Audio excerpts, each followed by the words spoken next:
სახელითა მამისათა და ძისათა და წმინდისა სულისათა ამინ.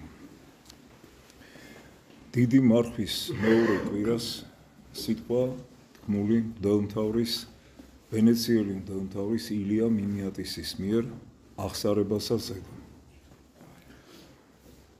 ახლა ისიც კარგია თუ კი ქვეყნად არიან ადამიანები, რომლებიც უბედურს იბრალებენ. ჩვეულებრივ ადამიანები ბედნიერებაზე მორბიან. უბედური კაცი კი მუდამ მარტოა.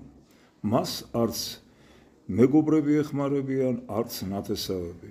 მაგრამ თუ კი ის თანამგრძნობ გულსა და დამხმარე ხელს იპოვის, ეს მისთვის უდიდესი ნუგეშია. განსაცდელში და სრული ბედნიერება უბედურებათა შორის. შესაბრალისი იყო ის იერუსალიმელი განრღვეული, რომელიც 38 წელი ცხოვართა საბანელთან იწვა. მას არავინ დაეხმარა, არ აიყვანა და იმ საკურნებელ წყალში არ შთაფლა. უფალო კაცი არა მაქვს, რაითა რაჟამს წყალი ესე აღიმრღვო ეს, შთამცა მაგდო საბანელსა მას, უთხრა მან იესოს. უკეთესი ბედი ერგო დღევანდელ განრღვეულს კაპერნაუმიდან. მან 4 იპოვა, რომლებიც თანა უგრძნობდნენ, რომლებაც აიყვანეს და მიიყვანეს სახლში, სადაც როგორც ამბობდნენ, იესო ურიცლ ხალხს თავის ღვთაებრივ სიტყვას ასწავლიდა. და მოვიდეს მისა და მოაქვმდა განრღვეული, ზეკიდებული 4-თაგან. მოყვასისადმი რაოდენი სიყვარული და ქრისტეს რწმენა ჰქონდათ ამ ადამიანებს. იმის გამო, რომ კარიდან ვერ შევიდნენ, რადგან გზა მრავალრიცხოვანი მსმენელით იყო გადაკეტილი, სახლს სახურავი ახადეს და განრღვეული ღვთაებრივი კურნალის ფერხთით ჭერიდან ჩაუშვეს, რათა მას დაენახა, შებრალებოდა და განეკურნა და მართლაც მან დაინახა, შეებრალა და განკურნა იგი. ქრისტიანენო, ამ ამბავში განსაკუთრებული ყურადღება ორ გარემოებას მიაქციეთ. ავადმყოფის ტანჯვასა და მკურნალის ძალას. დღეს სწორედ ამ ორ მთავარ საგანზე სახელობ სნეულების, ანუ ცოდვის, სიმძიმისა და კურნების, ანუ მიტევების სიმსუბუქეზე გესაუბრებით. ყურადღებით მისმინეთ, რათა თქვენთვის სასარგებლო რამ ჰპოვოთ. ადამიანები, როგორც საჭიროა, ისე ვერ იგებენ, თუ რა მძიმეა ცოდვა.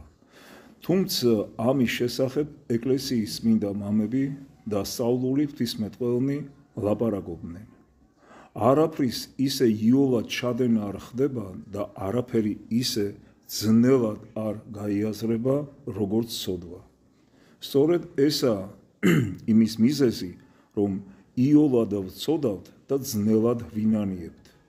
ქრისტიანენო, ცოდვა მძიმესნეულებაა. ამას ორი მიზეზი აქვს. პირველი მიზეზი ღმრთის დიდებისადმი დამოკიდებულებაა.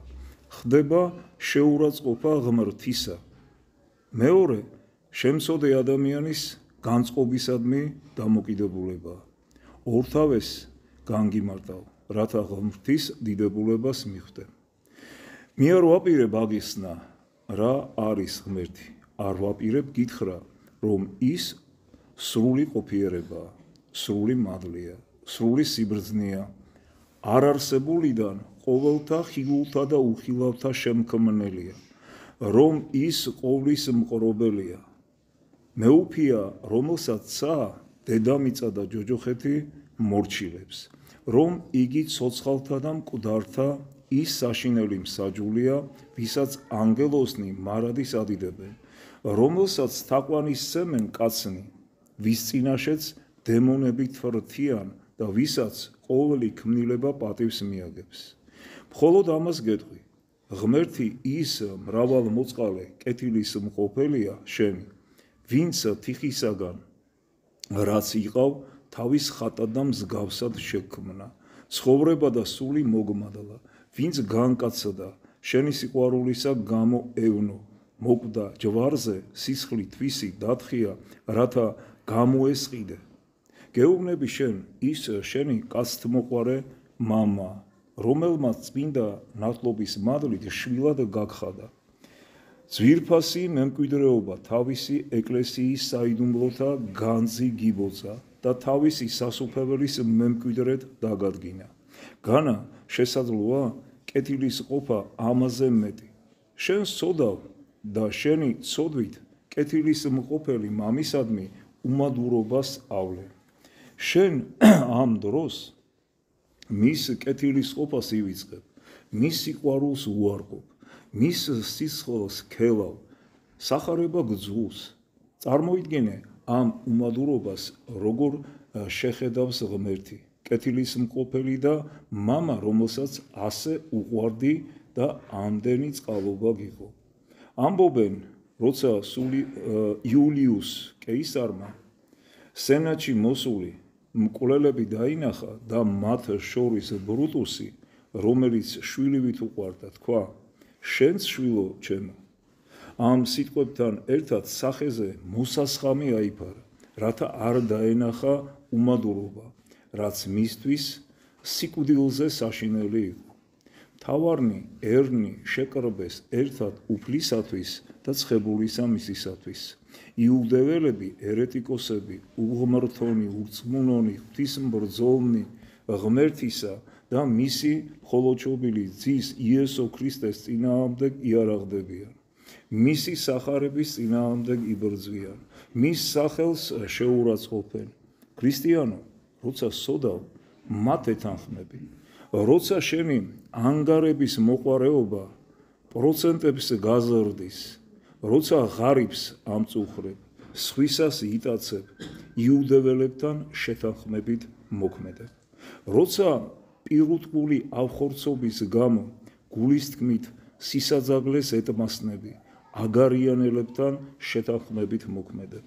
როცა შენი კადნიერი ენა ღმერთს გმობს და იწყევლება ცრუობს, განიკითხავს, მოყვას ბრალს დებს, ერეტიკოსებს ეთანხმები. ღმერთი გხედავს და გეუბნება, შვილო შენც მაშასე რა არის ცოდვა?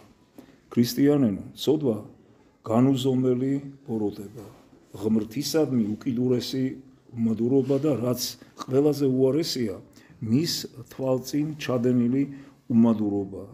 ძმაო ჩემო, ღმრთის ღიად გმობა იმდენად მძიმე საქმეა, რომ ადამიანს როგორც ჩანს, მისი ჩადენა არ შეუძლია. ეკლესიის მასწავლებელთა სიტყვებით, ასეთი საქმე იმას მოწმობს, რომ იმ წუთს გძულს ღმერთი და მისი მტრები ხვდებით და რამდენადაც ღმერთი უსაზღვრო სიყვარულის ღირსია, ამდენად უსაზღვროა ჩვენი მტრობაც ღმრთისადმი. რამდენადაც ღმერთი უსრულყოფილესი მადლია, უსასრულოა მისგან ჩვენი განდგომაც. აი, სადამდე მივდივართ, სადამდე მივყავართ ღმრთის შეურაცხყოფელ ცოდვას. მაგრამ ის, რომ ადამიანი ღვთის წინააღმდეგ ასე კადნიერი იყოს, შეუძლებელი ხომ არ გგონიათ. ძმებისაგან გაყიდული იოსები. ვიღაც ისმაიტელმა ვაჭრებმა ეგვიპტეში ფარაონის მცველთა უფროს პეტეფრეს მიხიდეს. ღვთის შემწეობით იოსები პეტეფრემ სახლის მმართველად დაადგინა და მთელი თავისი ქონების განგებლობა ჩააბარა. იოსების გარეგნობა შვენიერი იყო და პეტეფრეს ცოლმა თვალი დაადგა, ბილწი ეშმაკეული სიყვარულით აღიფსო. ისით კი რას მიუგებდა მოკრძალებული იოსები, ეგვიპტელ ევას დაპირებებს და ცთუნებებს. მე მონა ვიყავი შენმა ქმარმა და ჩემმა ბატონმა გამომისყიდა. ღარიბი ვიყავი, მან გამამდიდრა, უცხოელი ვიყავი, მან კი ჩემს ხელებს თავისი ქონება მიანდო. ყველაფერი მიანდო გარდა ცოლისა.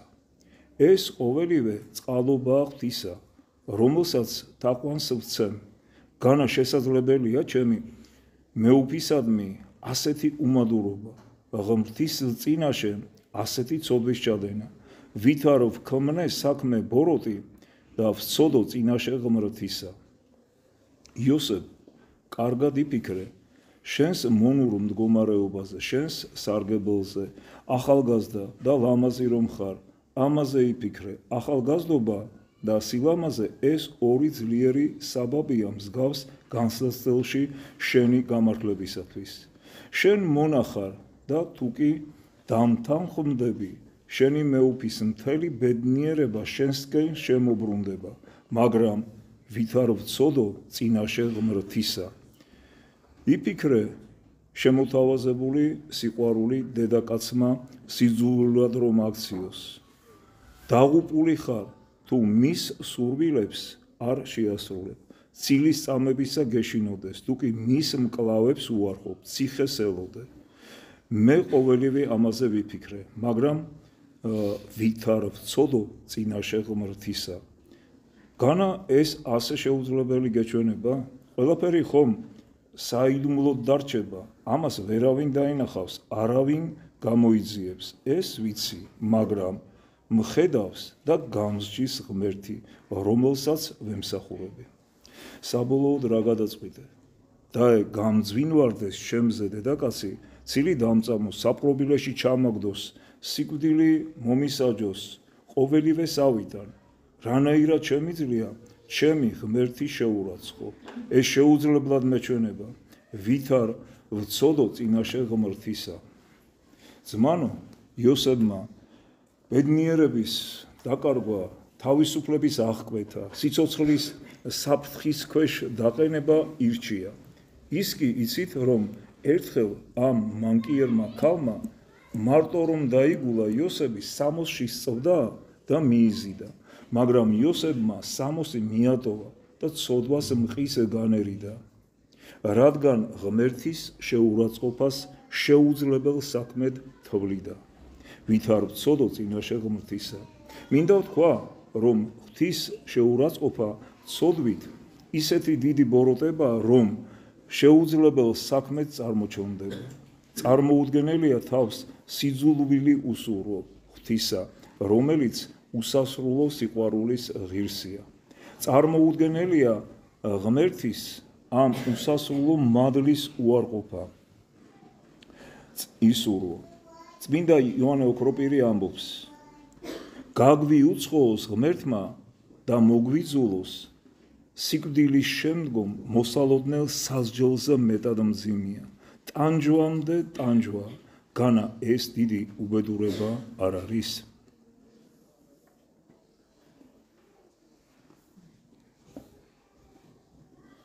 იესო ქრისტემ გეთსემანიის ბაღში შებრძოლებისას თქვა, შეწუხებულ არ სული ჩემი, ვიდრე სიკვდილადმდე. როგორც ეკლესიის ყველა მასწავლებელი გვიხსნის, ეს მან თქვა, არა იმიტომ, რომ ტანჯვისა, სიკვდილისა, ყვრიმალში ცემისა, გამათრახებისა, ჯვრისა, ჯვარზე ტანჯვისა და გაკიცხვის ეშინოდა, არამედ იმიტომ, რომ მაშინ თავის მხრებზე მსოფლიოს ცოდვები იტვირთა, რათა ჯვარზე მათ მიმსწავლვა წასულიყო და ისეთი დიდი სიმძიმე იყო, რომ განხორციელებულ ძეზე ღმრთისას სისხლის ოფლი მოედინა და საშინლად წუხდა, შეწუხებულ არ სული ჩემი, ვიდრე სიკვდილადმდე. თხრობას გავაგრძელებთ წირვის ბოლოს. ღმერთმა დაგლოცოს